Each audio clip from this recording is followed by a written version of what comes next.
The lawyer said, "You inherited nothing." I slid one photo across his desk and he turned pale. That was the moment everything I believed about my family, about love, about loyalty shattered like a glass dropped on tile. Until that second, I was still the fool who believed kindness was remembered. I had spent 72 years convincing myself that patience, forgiveness, and good manners could hold a family together. But when I saw his color drain and his hands tremble over that photograph, I knew I had been living in a story someone else wrote for me. I was 65 when my husband, Harold, died. We'd been married 43 years. He wasn't an easy man, proud, loud, stubborn, but I loved him because, for a long time, I believed he loved me too. We built our lives in a quiet town outside Savannah, Georgia, in a house that used to smell like salt from the marshes. I raised our son Thomas there, watching him chase frogs through the reeds, watching him grow into a man I barely recognized. Harold had a stroke the winter before he passed. The doctors told me he might recover some speech, but not memory. For months, I fed him soup, wiped his mouth, read to him from the newspaper he used to scold me for wrinkling. He'd blink sometimes, once for yes, twice for no. I slept in the chair beside his bed until my hips ached. People said, "You're a saint, Mary." I wasn't. I was just terrified of being alone. Thomas visited on weekends, always with his wife, Janine. She was younger than him by 10 years, with sharp perfume and sharper eyes. She'd smile at me in public but sigh when I turned away. "Mother, you shouldn't strain yourself," she'd say, patting my arm like one pats a child. "Thomas can handle the finances now." At first, it sounded like help. I had never been good with numbers. Harold paid the bills. I baked pies. But after Harold died, things began to vanish: papers, mail, my checkbook. "Oh, I filed that for you," Thomas would say. "It's safer with me." When the lawyer called me into his office 3 months later, I still wore my widow's black dress. He was young, maybe 40, with kind eyes that didn't reach his mouth. "Mrs. Whitaker," he said, "I'm afraid there's been a restructuring of your late husband's estate." "Restructuring?" I repeated. He cleared his throat. "Your husband's will was amended 2 weeks before his passing. The property, the savings, the insurance all transferred under power of attorney to your son Thomas." I felt the blood leave my face. "That's not possible." Harold couldn't even hold a pen. The lawyer shuffled his papers. He signed electronically. "Your son provided the medical clearance." "My son?" He nodded gently, the way doctors do before they deliver worse news. "You did sign the power of attorney papers last year, remember?" I did not remember, but I remembered Janine's bright nails and her words. "Mother, these are just hospital forms." I stood up slowly. "I want to see those documents." "I'm sorry, Mrs. Whitaker, but the account access has already been transferred. Legally, you own nothing." That was when I slid the photograph across his desk. The one I'd found tucked inside Harold's Bible the night before. It showed Harold in his wheelchair, his hand being guided over a tablet screen by Janine's manicured fingers. Her face turned slightly toward the camera, smiling. The lawyer's lips parted, his color fading to ash. He whispered, "Where did you get this?" And I realized he knew. I left without another word. For weeks, I lived like a ghost in my own house. The mail came with Thomas's name on it now. The utilities changed. Even the landline went dead.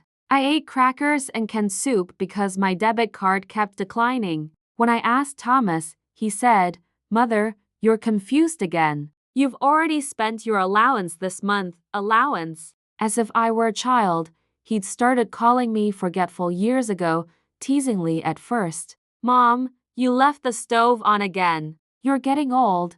Then, to his wife, in whispers he thought I couldn't hear, "She's losing it. We'll have to step in soon." I told myself they were just stressed. I told myself families bicker. But one night I woke up to footsteps in the hallway. It was 2 o'clock a.m., the sound of drawers sliding open, paper rustling. I tiptoed out of bed, holding my cane like a weapon. The kitchen light was on, and Thomas stood there in his robe, rifling through my cabinet of old photo albums. "What are you doing?" I asked. He jumped. "Couldn't sleep," he said. "Looking for aspirin. The aspirin's in the bathroom." He smiled too quickly. "Right. I forgot." The next morning, the albums were gone. I began to keep a notebook. Every call, every visit, every missing item. I wrote dates, times, small details, the way Janine flinched when I mentioned Harold's pension, the way Thomas avoided eye contact when I asked about my accounts. Writing gave me clarity. I needed that clarity because the gaslighting had started to work. Sometimes I really did forget small things. Sometimes I doubted what I'd seen. Maybe I'm overreacting, I'd tell myself, but the pit in my stomach said otherwise. Then came the hospital bill addressed to me, but for Harold's continued care, he had been dead for 6 months. $25,000. I called the hospital. They said the charges were for specialized equipment rental approved by my son. I hung up shaking. When I confronted him, he sighed like a teacher explaining math to a dull student. "Mom, it's an old invoice. I'll handle it," but he didn't. The collection agency started calling. That was when I decided to find proof. I sold my engagement ring to hire a private investigator named Charles. He was a retired cop, smelled like cigarettes and coffee. "People think old ladies are easy targets," he said. "Let's prove them wrong." He taught me to use a tiny voice recorder shaped like a pen. I carried it in my cardigan pocket. I recorded every conversation, every visit. At first, there was nothing damning, just small cruelties, condescension, pity. Then, one afternoon, I caught Janine on the phone. She thought I was napping. Her voice floated down the hallway. "No, he won't suspect. She signs whatever we put in front of her. We just need the insurance payout process before Friday." Friday. Always a deadline. Always about money. I replayed that clip 20 times before showing Charles. He frowned. Could mean anything. But let's dig deeper. He traced the insurance policy life coverage Harold had renewed 2 months before his death, naming Thomas as primary beneficiary, Janine as secondary. The signature? A perfect match to the digital one on the will. "Too perfect," Charles said. "We'll need a handwriting expert." While he handled that, I started going through my late husband's files, the few I'd managed to keep hidden inside an old sewing box. Receipts, hospital notes, one letter from his doctor mentioning cognitive decline. On the back, someone had scrawled, "Keep quiet or lose everything." That handwriting, I'd seen it before. Janine's looping J, her aggressive underline. I felt sick. Charles managed to retrieve emails between my son and the insurance broker. One read, "Confirm activation after certificate issued. Mother believes funds are frozen." He looked at me and said, "They're milking both ends, estate and insurance." That night, I couldn't sleep. I sat on the porch watching the marsh lights flicker. I remember Thomas at 10, bringing me a frog in a jar, saying, "Don't worry, Mom, I'll protect you." And now here he was, a grown man, selling me piece by piece. 2 days later, Charles called. "Got something you need to see." We met at a diner on Highway 17. He slid a USB drive across the table. "Security footage from the bank. Your son accessed your safe deposit box the morning after your husband's stroke. Used a note with your signature." I never wrote any note. Exactly. I went cold. "What did he take?" Charles hesitated. "A sealed envelope labeled property title, the house." My house. I drove home in silence, gripping the steering wheel until my knuckles whitened. When I arrived, Thomas was waiting on the porch. "Mom," he said softly, "we need to talk." "About what?" "About moving you somewhere safer. A care facility." "You've been forgetful." My heart thudded. "You want to lock me away." He smiled gently. "It's for your own good." I laughed harsh, hollow. "You sound just like your father." That was when I knew they were accelerating. They needed me out of the way before something surfaced. So I pretended to agree. "All right," I said. "Maybe a short stay. Give you both some peace." He looked relieved. "Good. We'll handle the paperwork Friday." Always Friday. That night, I hid my recorder in a vase beside the living room chair. When they came over the next day, I brewed tea and listened. Janine said, "Once she's admitted, we'll finalize the sale. The lawyer thinks we can close within 2 weeks." Thomas replied, "She'll sign." "She always does." I kept my face blank, stirring sugar into my tea. Later, I retrieved the recording and sent it to Charles. He called within the hour. "This is enough to open a case, but we needed one final nail. Proof of the forgery itself." I arranged a meeting with the same lawyer, the one who'd told me I had nothing. This time, I wore my best coat and carried a different photo. A screenshot from the bank footage Charles found. "If you won't help me, I'll take this to the police," I told him.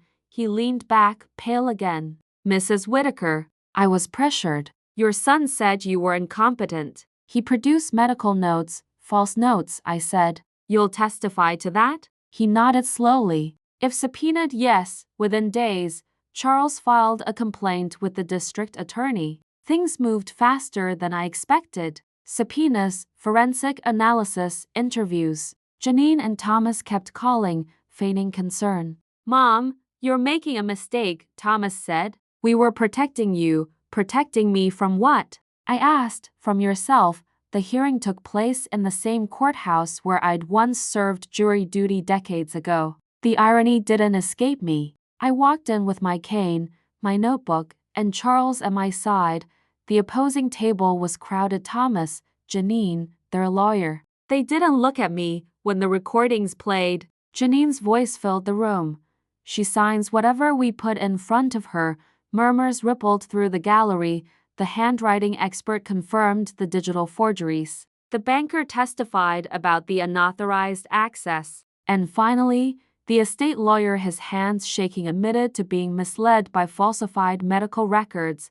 Thomas stood up suddenly, shouting, "She's lying. She's senile." I turned to him. "If I'm senile, how did I catch you?" Silence. The judge ordered an immediate freeze on all transactions. Within weeks, fraud charges followed. Janine tried to flee the state. She was arrested in Florida. Thomas pled guilty to avoid prison. I didn't attend the sentencing. I didn't need to. The victory wasn't in their punishment, it was in reclaiming my voice. Now I live alone in a smaller house near the edge of town. I grow tomatoes, feed stray cats, watch the tide come in. I still tremble sometimes, but not from fear, from relief. People ask if I miss my family. I tell them, I miss the people I thought they were, because in the end, truth doesn't restore what's broken, it reveals what was real all along. And if you're listening to this, wondering whether you'd have done the same, I'll ask you one thing. When everyone calls you crazy, will you still believe your own eyes? Tell me in the comments, what would you have done if the people you loved most tried to erase you? Because I learned too late that old age isn't weakness. It's proof that you've survived long enough to fight back.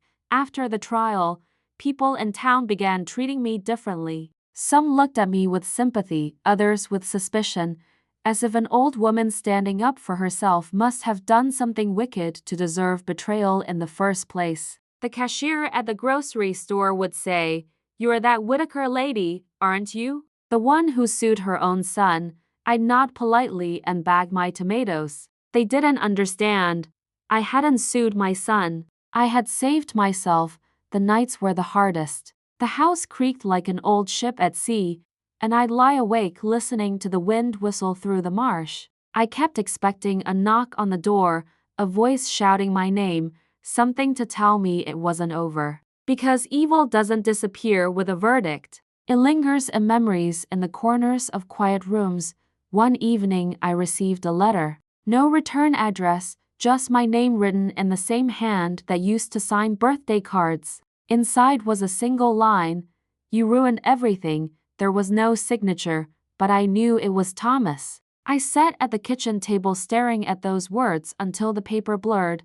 I didn't show it to anyone, not even Charles. What would he have said? "We can file a report?" Reports don't mend a mother's heart. Weeks passed, and I began volunteering at the local library. Children came for story hour. their laughter filling the silence I'd grown used to. One little girl, maybe 8, asked if I had kids. I said, I did, and her brow furrowed. Did, she repeated. I smiled and turned the page. Sometimes I thought about Janine in prison. The newspaper said she tried to strike a deal, but the recordings sealed her fate. 5 years. Not long enough to learn remorse. Thomas got probation, community service, and public disgrace. He moved away. I heard Florida, maybe Texas. I didn't follow. A mother's instinct is to know, but I burned that bridge to save my sanity. One morning, I woke to find a small envelope slid under my door. Inside was a photograph. Me in the courtroom, clutching my cane, my face frozen between fury and pain. On the back, in blue ink, "You'll die alone." I laughed soft, humorless, because it was true in one sense and completely false in another. Loneliness doesn't scare you after betrayal. It feels like freedom. Still, I kept the photo, evidence perhaps, or a reminder that monsters often wear familiar faces. Charles visited sometimes, bringing me coffee and updates about his grandchildren. He'd say, "You ever think about writing this down?" I'd smile. I'm not sure anyone would believe it, but maybe that's why I'm telling it now. In late autumn, the marsh grass turned gold, and the air smelled of rain. I started clearing Harold's old workshop, the place he used to tinker with clocks and radios. Under a stack of oil rags, I found a small locked box. My hands trembled as I turned it over. Harold's initials were carved into the lid. I remembered seeing that box years ago when he'd said, "Just tools, Mary." The key was taped underneath. Inside were letters, receipts, and a photograph I had never seen. Harold and Janine standing too close, his hand resting on her shoulder. My throat went dry. The date scribbled on the back was 5 years before his stroke. I read the letters: love notes, plans, secret meetings. My husband and my daughter-in-law. I dropped them on the workbench and sank onto the stool. The betrayal had started long before the money. It had started with desire, deceit, and my own blindness. When Thomas married Janine, Harold had insisted on paying for the wedding. "She's good for him," he'd said. "Grounds him." I believed him. Now I saw the truth. She grounded him too. There were receipts for motel rooms, jewelry, and one strange withdrawal of $25. Oh, the same number that had haunted me through bills and debts. He'd given it to her. I wanted to burn the letters, to pretend I'd never found them. But instead, I locked them back in the box. Not out of sentiment, but closure. Every wound deserves its record. The next day, I visited Harold's grave. The cemetery was quiet except for the rustle of pine needles. "You betrayed me long before you died," I whispered. "And I still took care of you." The wind carried the words away. That night, I dreamed of the courtroom again, only this time, Harold stood beside Thomas, silent, watching me. I woke with tears drying on my cheeks. Winter came. The marsh froze at the edges, and frost crept across my windows. One morning, while making tea, I heard a knock. When I opened the door, a woman stood there, early 40s, dark hair, cautious eyes. "Mrs. Whitaker?" "Yes? I'm Detective Lang. We've reopened a case related to your late husband's insurance claim." My heart stuttered. "I thought that was closed." She nodded. "There's a discrepancy. Funds were withdrawn before the official approval date." "By whom?" She hesitated. "We think someone else in the family may have been involved. Do you mind if we look at some records?" I let her in. We sat at the table, the same spot where I'd once faced the lawyer. The same light slanting through the blinds. She showed me a document, an old authorization form, dated 3 days after Harold's stroke, signed by both Janine and another name, Clara Whitaker. I frowned. "That's not me." She tilted her head. "Do you know anyone by that name?" I shook my head slowly. "No." After she left, I couldn't stop staring at that name. Clara. It felt like a ghost brushing my shoulder. That evening, I called Charles. "You ever hear of a Clara Whitaker?" He paused. "That was Harold's first wife, wasn't it?" My hand froze on the receiver. "First wife?" "Yeah." Way before you. Short marriage. Annulled, I think. I figured you knew, I didn't. He'd never told me. I spent the night digging through the workshop again. Beneath the letters, another envelope, brittle with age, bore the name Clara J. Whitaker. Inside were divorce papers and one more photograph, Harold with a young woman and a baby. The baby's eyes were unmistakable. Thomas's eyes. I sank to the floor. Harold had married me when Thomas was 2. He'd told me the boy was ours, that he'd wanted to start fresh, and I, naive and in love, had never questioned it. So Janine wasn't just my daughter-in-law. She was the daughter of Harold's first wife's cousin, connected by the same web of secrets I'd never known existed. Everything clicked into place. The unnatural closeness, the shared whispers, the way Harold trusted her so easily. They had history. The betrayal wasn't one line. It was generations deep. I thought I'd reached the end of suffering, but truth keeps unfolding like rotten layers of an onion. Each revelation burns more than the last. I called Detective Lang back. I have something you should see. When she arrived, I handed her the box. She studied the letters, the photos, the receipts. This changes everything, she murmured. If funds were moved through Janine before Harold's death, and she had prior ties to him. She didn't finish. A new investigation began. The press got wind of it. Reporters camped near my fence, shouting questions. Mrs. Whitaker, did you know your husband and daughter-in-law were having an affair? I closed my curtains. They aired segments on local TV, grainy photos of me in court, of Harold's grave, of Janine in handcuffs. The words scandal, inheritance, betrayal flashed beneath my name. At first I was furious. Then I realized exposure was its own justice. Let them talk. Let the truth live outside my head. Detective Lang called weeks later. We traced the account, she said. Half the missing insurance funds were transferred offshore years ago. We think Janine handled it on Harold's behalf. Can they recover it? Some of it. Enough to reinstate your portion of the estate. I didn't care about the money anymore. I cared that the lies were finally documented.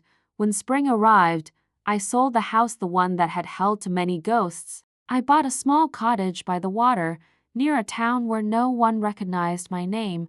The first morning there, I brewed coffee and watched the sunrise over the sea. The air smelled of salt and promise. For the first time in decades, I felt peace, but peace doesn't erase memory. Some nights, I still hear Harold's voice, soft and coaxing. Sign here, Mary, and I wake with the taste of ink on my tongue. I started writing letters I never send. To Thomas, you were the best part of my life until you became the worst. To Janine, I hope the walls you built around your lies keep you company. To Harold, I forgive you, but I will never forget you. And to myself, you survived. One afternoon, while tending my garden, I heard a car pull up. I turned, expecting the mailman. Instead, a young man stepped out, early 20s, tall, nervous. Mrs. Whitaker? Yes, I'm David, Thomas's son. I froze. I hadn't seen my grandson since he was 10. He looked like both of them, his father's eyes, his mother's sharp jaw. I don't want money, he said quickly. I just wanted to know your side. I gestured toward the porch. Then sit. We talked for hours. He told me he'd read everything online, that his father swore I'd manipulated him. I told him the truth, or as much as I could without poisoning his heart. At one point he said, Dad's sick. Liver problems. He says he's sorry. I looked at the horizon. Sorry doesn't rebuild what's burned. When he left, he hugged me, a brief, awkward embrace, but it warmed something inside me I thought had died. Maybe forgiveness wasn't about them. Maybe it was about me learning to let go. I never heard from David again, but that one visit was enough. It reminded me that goodness can skip a generation and still find its way back. Now, years later, I tell this story not to seek pity, but warning. Betrayal rarely arrives with thunder. It creeps in through the voices that call you darling while emptying your pockets. It wears the face of family. When you grow old, they think you forget. But sometimes remembering is the sharpest weapon of all.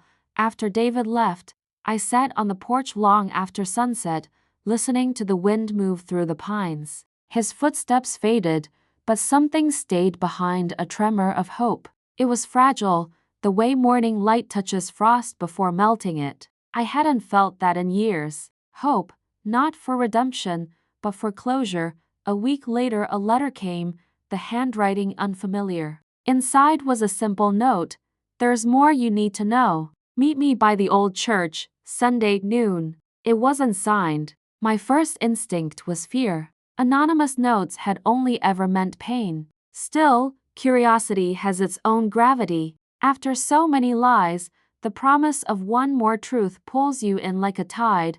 Sunday came gray and cold. The church stood half collapsed at the edge of the marsh, its bell long gone, the air smelling of mildew and salt. I walked slowly, my cane sinking into damp earth. A man waited by the doorway, thin, gray-bearded, his coat frayed. "Mrs. Whitaker?" he asked. "Yes." He removed his cap. "Name's Frank Lund. I used to work at the bank. Retired now." I frowned. "Why did you write me?" He looked around before speaking. "Because I was the one who processed that withdrawal 25 years ago. The one under your name. The day after your husband's stroke." My breath caught. "You?" "I didn't know then what they were doing," he said quickly. "Thomas came in with Janine. Said you'd authorized the transfer. Had a note with your signature." I believed him. I shouldn't have. I gripped my cane tighter. "Why tell me now?" He sighed. "Conscience. And because I got a call from your son last week. He wanted me to say you'd approved a second account back then. Something that could make it look like you knew." I told him no. "Figured you should know he's still trying, still trying." After all this time, Frank handed me an envelope. "These are the old statements. You might want them." Then he walked away, leaving me with the faint echo of his boots on gravel. Inside were photocopies, transactions, initials, one more signature that wasn't mine. They'd forged not once, but again and again, building an empire of lies under my name. That night I couldn't sleep. The old rage stirred like a storm under calm water. I told myself the past was buried, but the past has a way of clawing up through the soil. I called Detective Lang the next morning. "He's still manipulating records," I said. "And he's contacting witnesses." She was silent for a long moment. "Mrs. Whitaker, we can open a new inquiry. But are you sure you want to go through this again?" "I'm sure." The next months were a blur of interviews and paperwork. They uncovered dormant accounts linked to Janine and Thomas' shell companies, overseas transfers, hidden life insurance payouts. Every trail led back to the same forgery. My name. Then one afternoon Lang called. "We've located Thomas. He's in hospice care, Miami. Advanced liver failure. Says he wants to talk to you." I sat in silence, the phone heavy in my hand. "Why me?" "He says he has something to confess." I hesitated. Some part of me wanted to hang up, but another part, older, colder, wanted to hear it from his own lips. 2 days later I was on a flight south. The air in Miami smelled of rain and exhaust. The hospice was quiet, white walls and antiseptic hums. A nurse led me to his room. He looked smaller than I remembered, the arrogance drained from him. Tubes ran from his arms. His skin was parchment. When he saw me, he tried to smile. "Mom," I stood at the foot of the bed. "Why call me now? I couldn't die without telling you." He coughed, thin and rasping. "It wasn't all Janine. Dad started it. He planned the insurance switch. She just helped. After he died, I thought I could fix it, cover it, but everything got tangled." I said nothing. "I thought you'd be fine. I thought you'd never find out. Then when you did." He shut his eyes. I panicked. "I'm sorry, sorry." The word fell between us like dust. He opened his eyes again. "There's something else. The first will, Dad's original, still exists. He hid it in the attic under the floorboards by his desk. Said if anything happened, it'd go to you." My heart jolted. "And you never said?" I was angry. He whispered. "I wanted what he promised me. But that, well, maybe it's still there." He reached for my hand. For a moment, despite everything, instinct made me take it. His fingers were cold and trembling. "You were a good mother," he said. "Better than I deserved." Tears came then, not for the son I lost, but for the boy who once ran through marsh reeds calling my name. He died 2 days later. I didn't attend the funeral.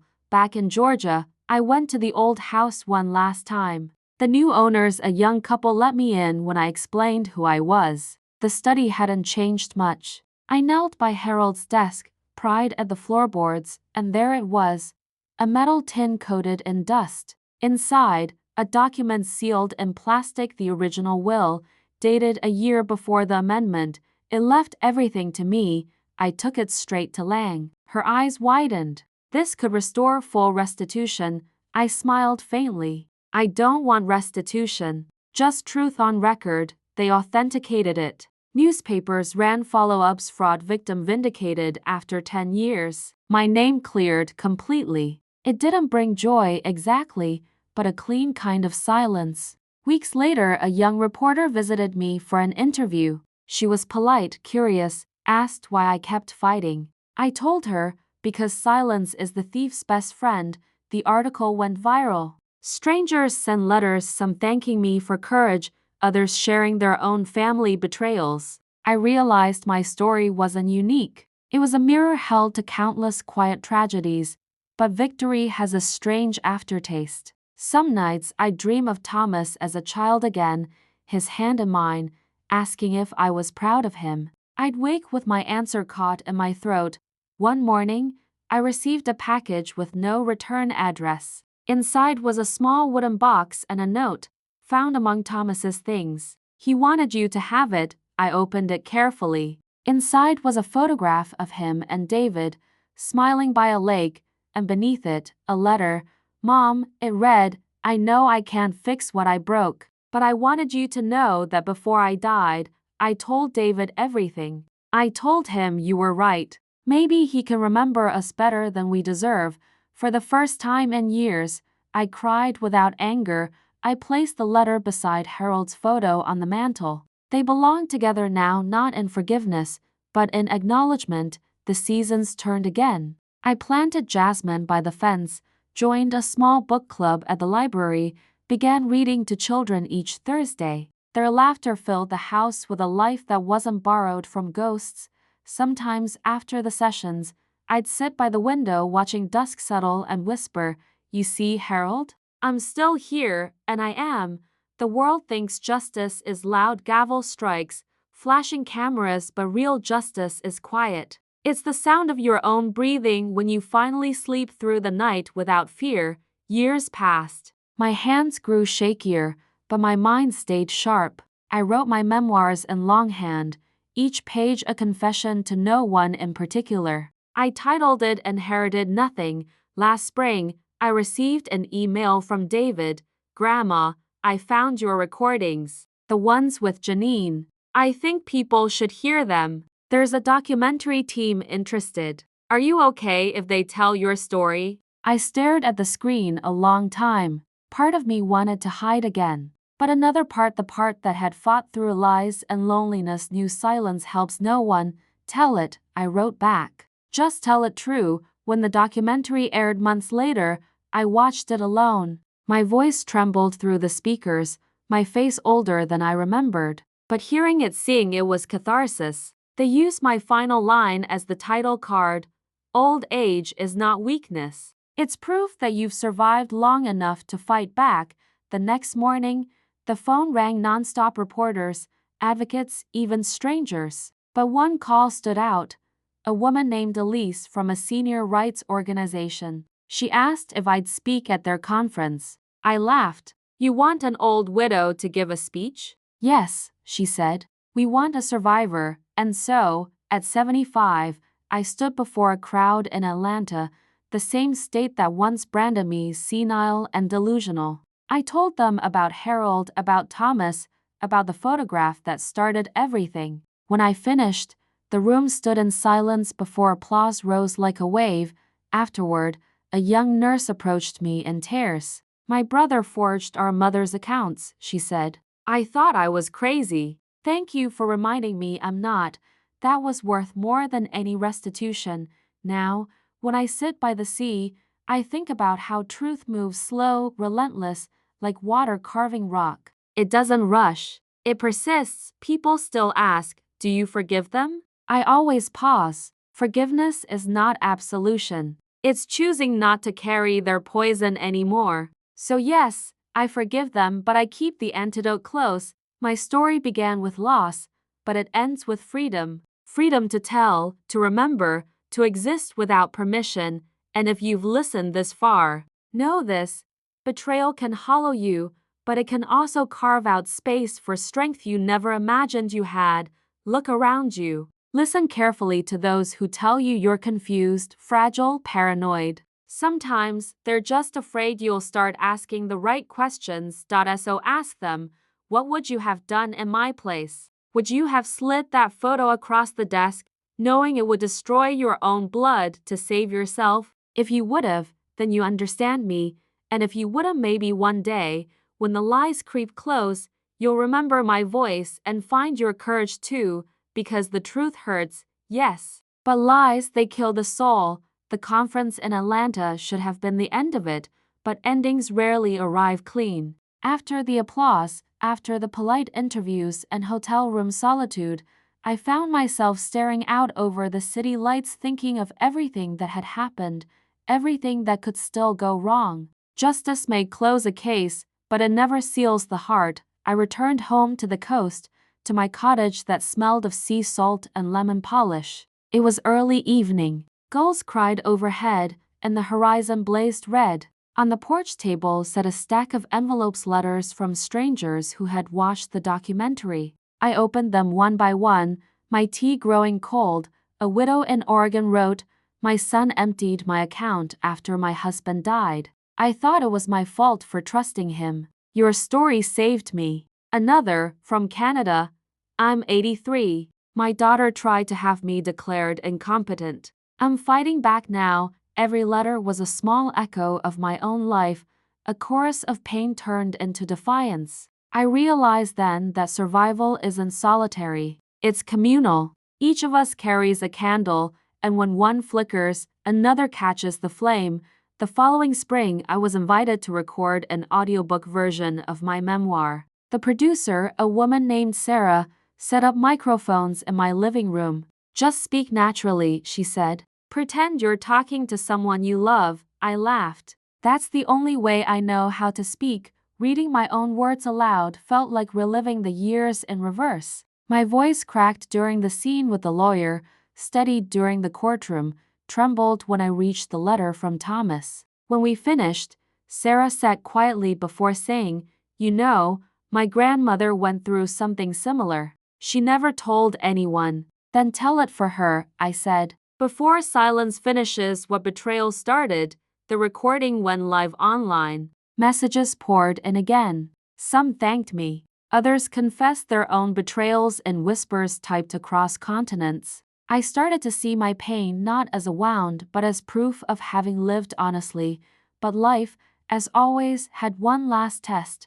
One summer morning, I woke dizzy, the room spinning. The doctor at the clinic said it was my heart, too much strain, too many years of carrying more than I should. He prescribed rest, medication, routine. "Avoid stress," he said kindly. I smiled. "Doctor, my whole life was stress. I think I'll be fine now." Still, the episodes grew frequent. I'd sit by the window and watch the sea blur, colors bleeding into each other. One day, I collapsed while watering the jasmine. When I came to, I was in a hospital bed. Machines blinking softly. A nurse with kind eyes said, "You had an arrhythmia, Mrs. Whitaker, but you're stable now." I thanked her, though part of me wondered if this was how Harold had looked on his final day, weak, tethered to tubes, trapped in stillness. When I returned home, I wrote a new entry in my notebook, the same one where this story began decades ago.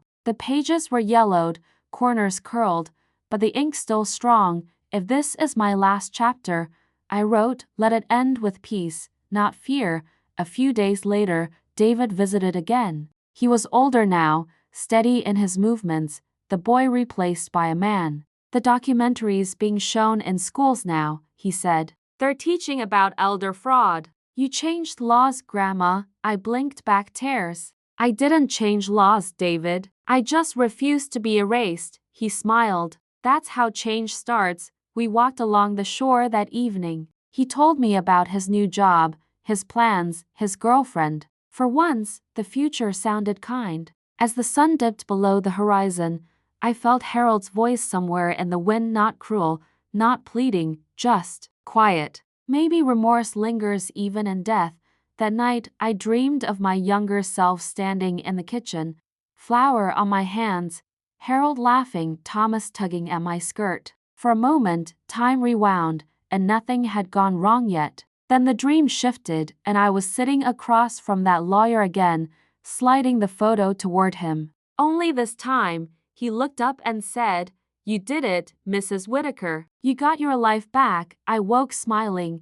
Months passed peacefully. My garden bloomed wild, bees droning lazily in the air. I began tutoring children from the neighborhood in reading and arithmetic. Their laughter became the soundtrack of my afternoons. Sometimes they'd ask, "Why do you live alone, Miss Mary?" And I'd answer, "Because some homes are built best with quiet walls." Then one afternoon, while pruning the jasmine, I noticed a small shape half buried in the dirt, a locket, tarnished with age. Inside was a photograph of Harold, younger, holding baby Thomas. I should have felt pain, but instead I felt a strange warmth. They were gone, yes, but the circle of memory had finally closed. I cleaned the locket, set it on the mantel beside the letter Thomas had left. For the first time, the past didn't look like an open wound. It looked like history written, sealed, done. As my health declined, I started giving away my things. The old record player to the library, the silver tea set to a neighbor, my notebooks to David. "Someday you'll read them," I said, "but not yet. Let life teach you its own lessons first." He nodded solemnly. "Promise me you'll rest." "I promise I'll live," I replied. When autumn arrived, the air turned crisp, and I found myself on the porch again, the sea shimmering like glass. I began recording voice messages, small reflections, stories, advice. They were meant for no one and everyone, stored on an old phone that David would someday find. In one of them, I said, "People think justice is about punishment. It's not. It's about reclaiming your reflection when others have painted over it. Don't wait for permission to be heard." The last recording was simple. I forgive them, not because they deserve it, but because I deserve rest. That winter, a storm hit the coast, strong winds, rain lashing the windows. The power went out, and I sat by candlelight, listening to the sea's roar. It felt like the world was exhaling all the grief it had held for me. I whispered, "Thank you," not to anyone in particular, but to life itself.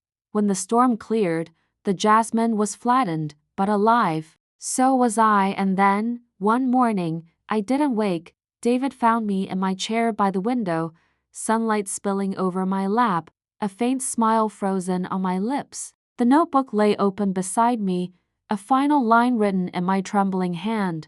"The truth hurts, but lies kill the soul." He published my notebooks as I'd left them, and they spread like wildflowers across the internet, read by daughters, sons, mothers, anyone who'd ever doubted their own mind. People began to say my name like a symbol, not for revenge, but for endurance, and maybe somewhere, in whatever comes after this, Harold looks at me with the same pale shame the lawyer once did, and I smile not with hatred, but with peace. Because I won. Not money, not fame, but clarity. If you're still listening to my voice, remember this.